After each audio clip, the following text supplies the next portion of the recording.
সম্মানীয় শ্রদ্ধেয় গ্রামবাসী বিন্দু এবং পর্দার আড়ালে বসে থাকা মা ও বোনেরা, আমি আপনাদের সামনে পিতামাতার সাথে খারাপ ব্যবহার করার শাস্তি নিয়ে কিছু আলোচনা করব এবং সন্তানকে কিভাবে সুশিক্ষায় শিক্ষিত করা যায় এই সম্পর্কে কিছু আলোচনা করব ইনশাআল্লাহ। মা তৌফিক ইল্লা বিল্লাহ। সমস্ত প্রশংসা, সমস্ত গুণগান, সমস্ত হামদ সানা সেই মহান রব্বুল আলামিনের জন্য, যিনি আমাদের এই পৃথিবীর সমস্ত কাজ থেকে বিরত রেখে আজকে এই পবিত্র জুমার দিনে মসজিদে আসার এবং বসার তৌফিক দান করেছেন। সেই মহান রব্বুল আলামিনের প্রশংসা করে আমরা কখনোই শেষ করতে পারবো না। তেনার প্রশংসা করতে গিয়ে আমরা যদি এই পৃথিবীর জমিনটাকে যদি আমরা খাতা বানিয়ে নিই এবং এই পৃথিবীর যত বৃক্ষ আছে সব বৃক্ষগুলোকে যদি আমরা টুকরো টুকরো করে কেটে কলম বানিয়ে নিই এবং এই পৃথিবীর যত সমুদ্র নদ নদীর পানিগুলোকে যদি আমরা কলমের কালি বানিয়ে নিই, তবুও আমরা আল্লাহ তাআলার প্রশংসা করে শেষ করতে পারবো না। তাই আমরা তার সেখানে ছোট্ট বাক্যে বলি আলহামদুলিল্লাহ। পরে পরে আপনার নবী, আমার নবী, সারা বিশ্বের নবী, যে নবী কাল কিয়ামতের ময়দানে আমাদের জন্য সুপারিশ করবেন, যে নবী কাল কিয়ামতের ময়দানে আমাদেরকে হাউজে কাউসারে পানি পান করাবেন, যে নবীর অনুসরণে আমরা আজকে ব্যাঠিক পথ থেকে সঠিক পথে আসতে পেরেছি, অন্ধকার পথ থেকে আলোর পথে আসতে পেরেছি, সেই নবীর উপর লাখো কোটি দরুদ ও সালাম শান্তি বর্ষিত হোক। সকলে বলি আল্লাহুম্মা সাল্লি আলাইহি আল্লাহুম্মা বারিক আলাইহি। আল্লাহ তাআলা বলেন, তোমরা তোমাদের প্রতিপালকের সাথে প্রতিপালকের ইবাদত করো এবং তোমাদের পিতামাতার সাথে সদা সর্বদা সদ্ব্যবহার করবে। তাদের সাথে কোমল আচরণপূর্ণ ভাষায় কথা বলবে, বিনয়ের সাথে কথা বলবে, করবে না, রূঢ় এবং কর্কশ ভাষা প্রয়োগ করবে না। বস্তু তারা উভয়ে যখন তোমার সেবা যত্ন করেছে, তোমরাও তাদের সেবা যত্ন করা উচিত। বস্তু তারা প্রথমে তোমাদের সেবা যত্ন করে চরম নির্যাত তথা মহানুভবতার পরিচয় দিয়েছে। পরিতাপের বিষয়, শৈশবে যদি পিতামাতা সন্তানের কাছ থেকে কষ্ট পায়, দুঃখ পায়, তাহলে পিতামাতা কখনো সন্তানের জন্য অসুস্থতা কামনা করে না, পিতামাতা কখনো সন্তানের জন্য মৃত্যু কামনা করে না। কিন্তু আজকালকার যুবক যুবতীরা তারা পিতামাতার কাছ থেকে যদি একটু কষ্ট পায়, একটু দুঃখ পায়, তাহলে পিতামাতার জন্য অসুস্থতা কামনা করে, মৃত্যু কামনা করে।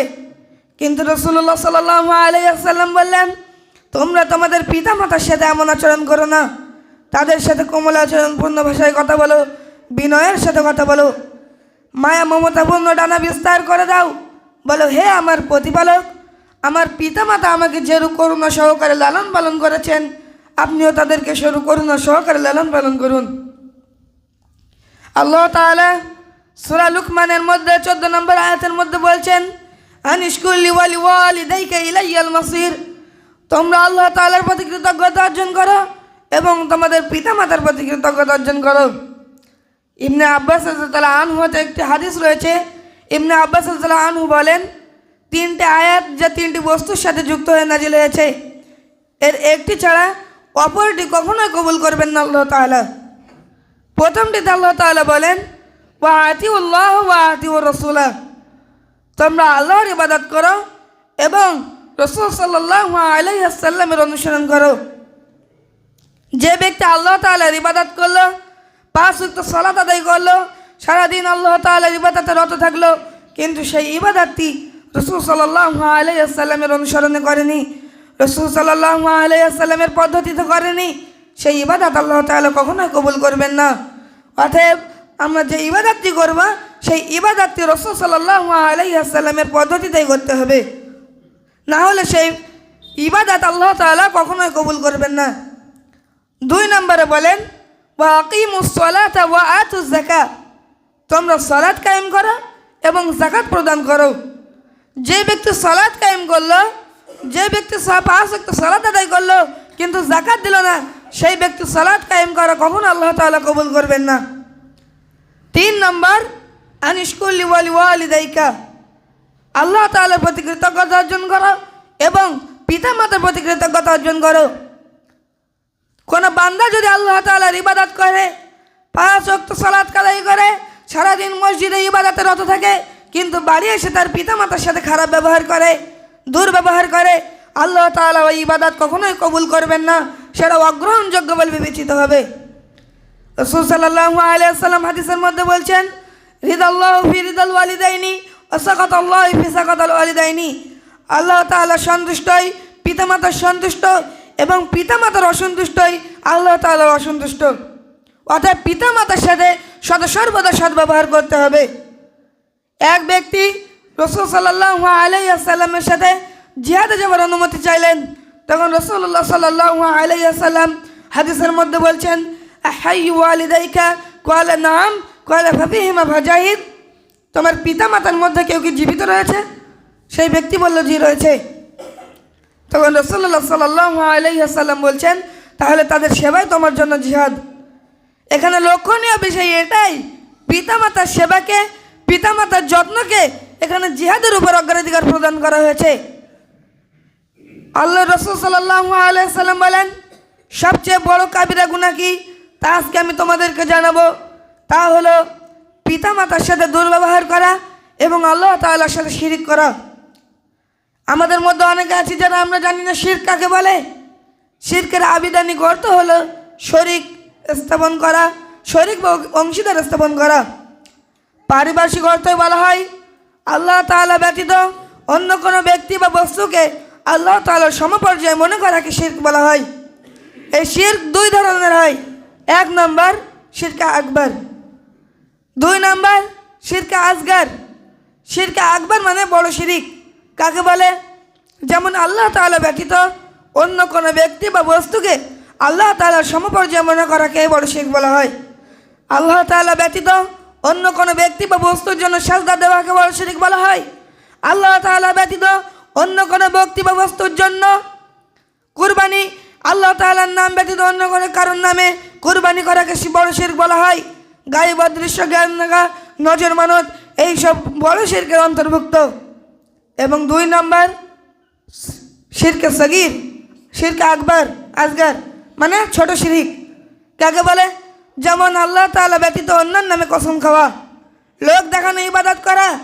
আজকে আমাদের সমাজের বুকে এটা খুবই বেড়ে চলেছে, লোক দেখানো ইবাদত করা। আমরা যে ইবাদত করি সেটা আমরা আল্লাহ তাআলা ভয় পেয়ে করি না, সেটা আমরা সেই ইবাদতকে আমরা করি কিসের জন্য?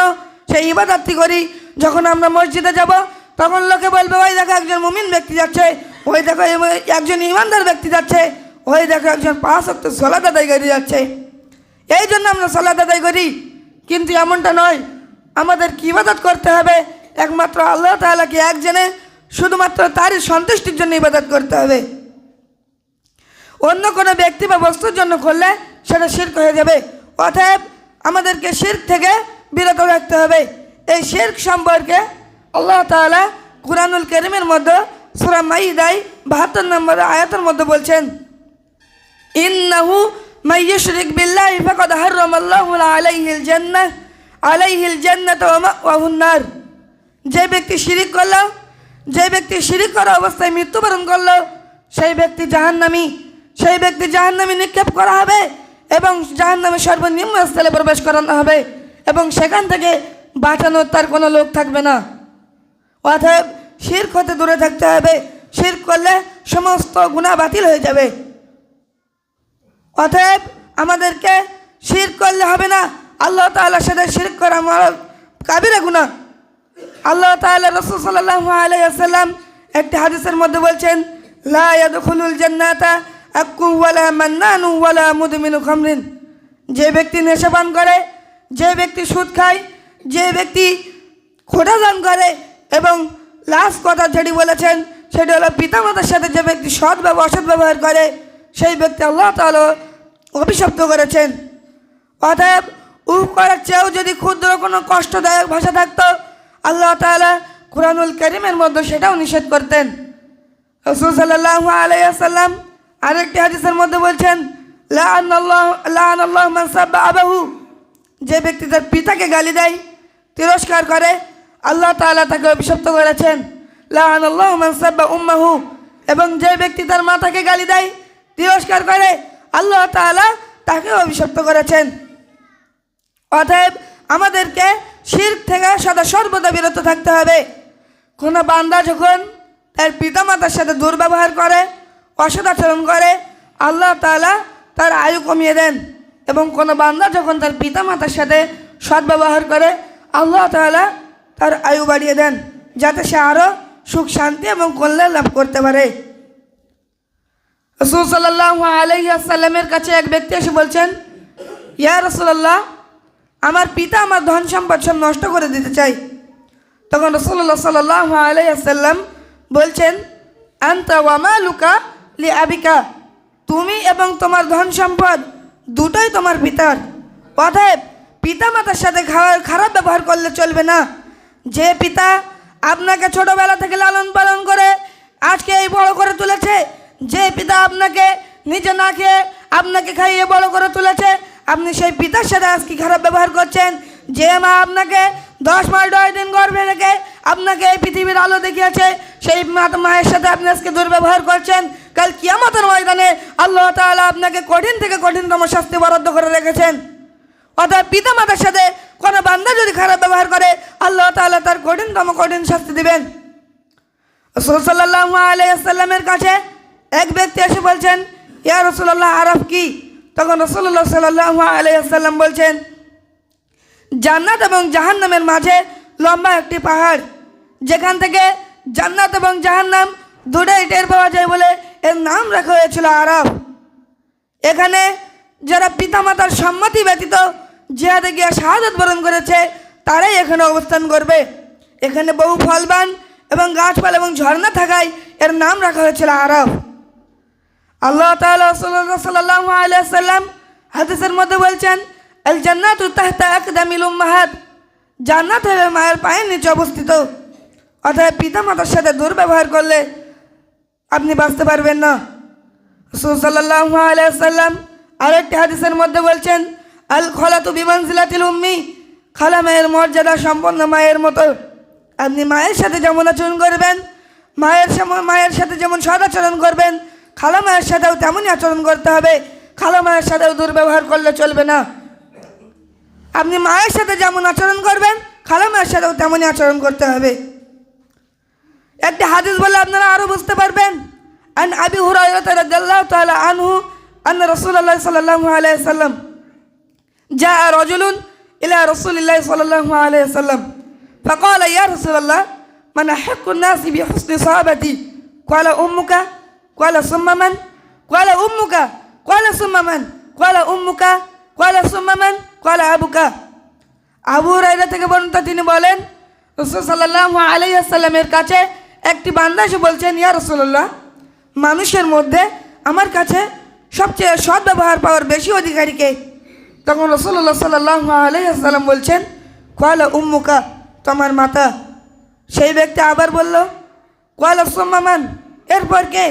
তখন রাসূলুল্লাহ সাল্লাল্লাহু আলাইহি ওয়াসাল্লাম বললেন, ক্বালা উম্মুকা, তোমার মাতা। সেই ব্যক্তি তৃতীয়বার যখন প্রশ্ন করল, ক্বালা সুম্মা মান, এরপর কে? তখন রাসূলুল্লাহ সাল্লাল্লাহু আলাইহি ওয়াসাল্লাম তৃতীয়বারও সেই একইভাবে বললেন, তোমার মাতা। চতুর্থবার যখন বললেন, ক্বালা সুম্মা মান, এরপর কে? তখন রাসূলুল্লাহ সাল্লাল্লাহু আলাইহি ওয়াসাল্লাম বললেন, তোমার পিতা। অতএব পিতার সাথে একবার এবং মায়ের সাথে 3 বার সৎ ব্যবহার পাওয়ার অধিকারী পাওয়া গিয়েছে। তাই বলে এমনটা নয় আমরা মায়ের সাথে সদাচরণ করব, মায়ের সাথে ভালো ব্যবহার করব এবং পিতার সাথে খারাপ ব্যবহার করব, পিতাকে গালিগালাজি দেব, এমনটা নয়। পিতা হলো জান্নাতের প্রথম দরজা এবং মাতা হলো জান্নাতের মধ্যবর্তী দরজা। আপনি যদি প্রথম দরজায় যদি না খুলতে পারেন, তাহলে আপনি ভিতরে কিভাবে যাবেন? অতএব পিতার সাথেও সদ্ব্যবহার করতে হবে এবং মায়ের সাথেও সদ্ব্যবহার করতে হবে। কারোর সাথে অসৎ ব্যবহার করলে হবে না। একটি ঘটনা বললে আপনারা বুঝতে পারবেন। রাসূল সাল্লাল্লাহু আলাইহি ওয়াসাল্লামের যুগে একটি যুবক বাস করত। সেই যুবকের নাম হলো আলকামা।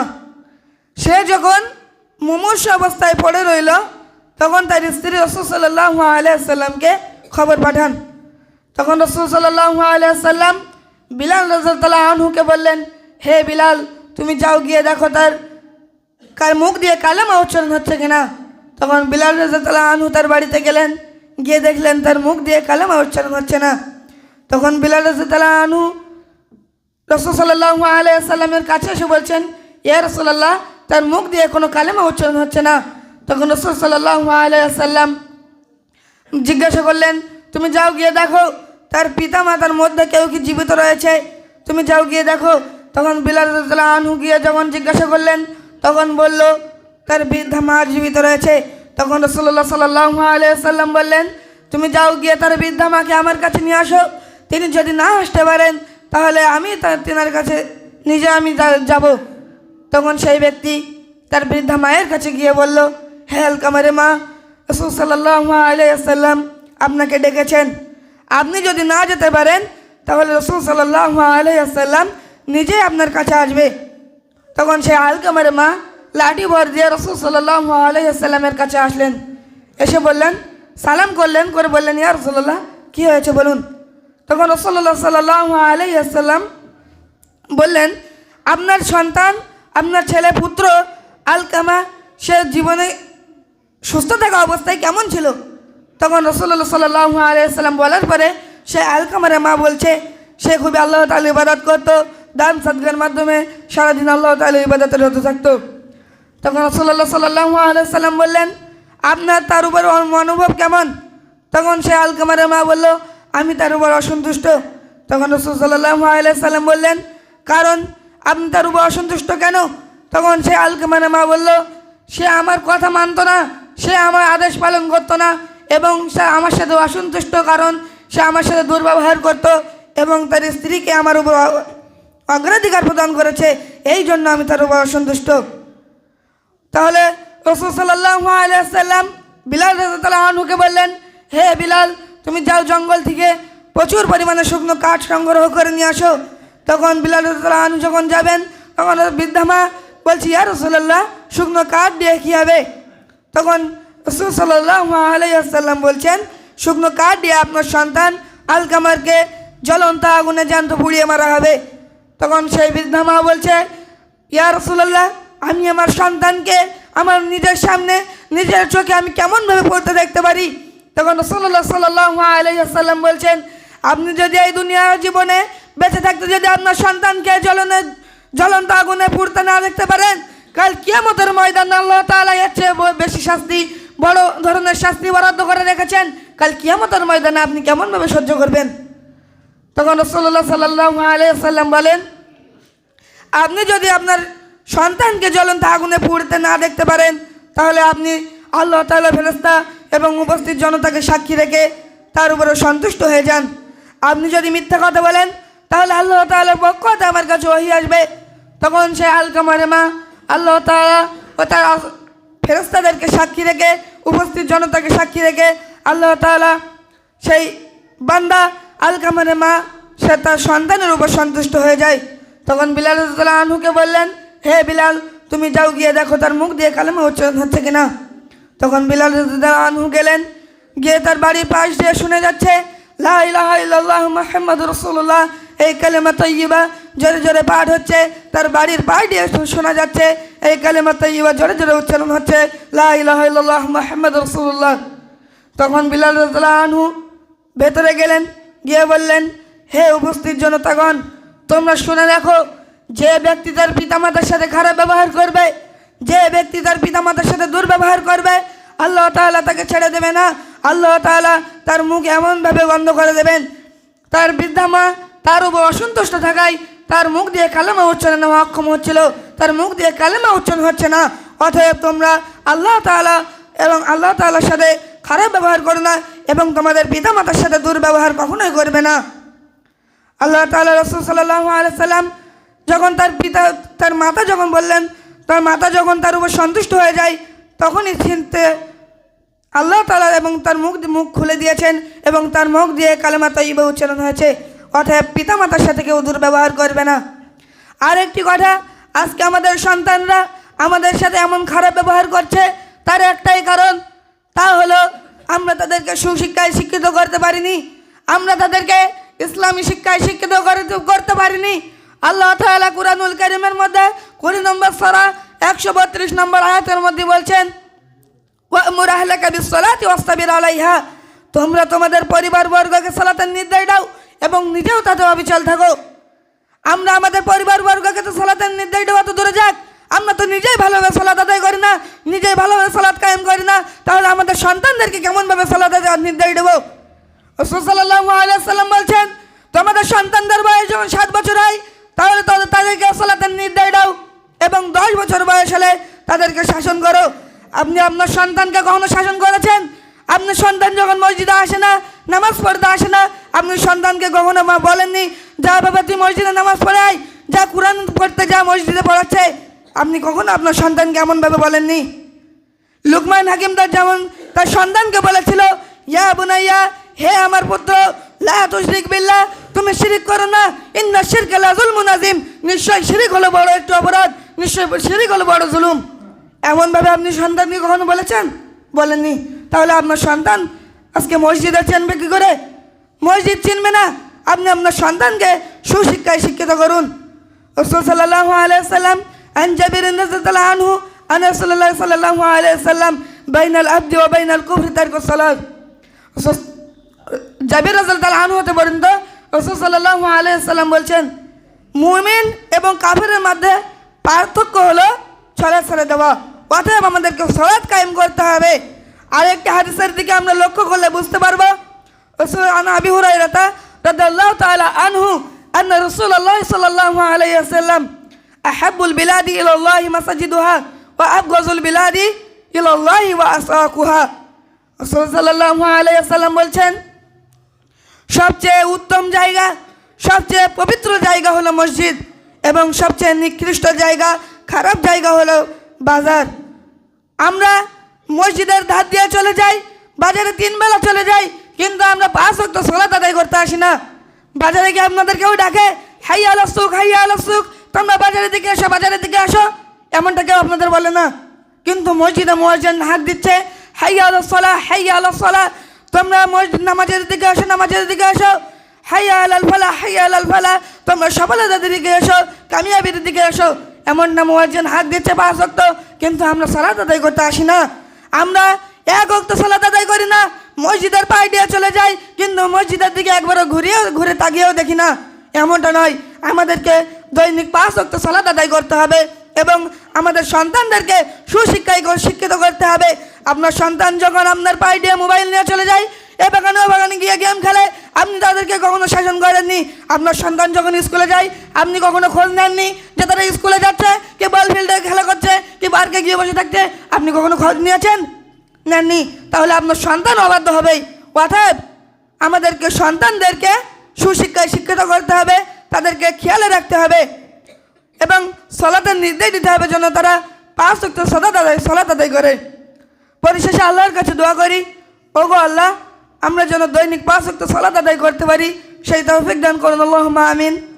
ওগো আল্লাহ, আমরা যেন আমাদের পিতামাতার সাথে দুর্ব্যবহার না করি, সেই তৌফিক দান করুন, আল্লাহুম্মা আমিন। ওগো আল্লাহ, আমরা যেন আমাদের পিতামাতার সাথে সদা সর্বদা সদ্ব্যবহার করতে পারি, সেই তৌফিক দান করুন, আল্লাহুম্মা আমিন। ওয়া আখিরু দাওয়ানা আনিল হামদুলিল্লাহি রাব্বিল আলামিন।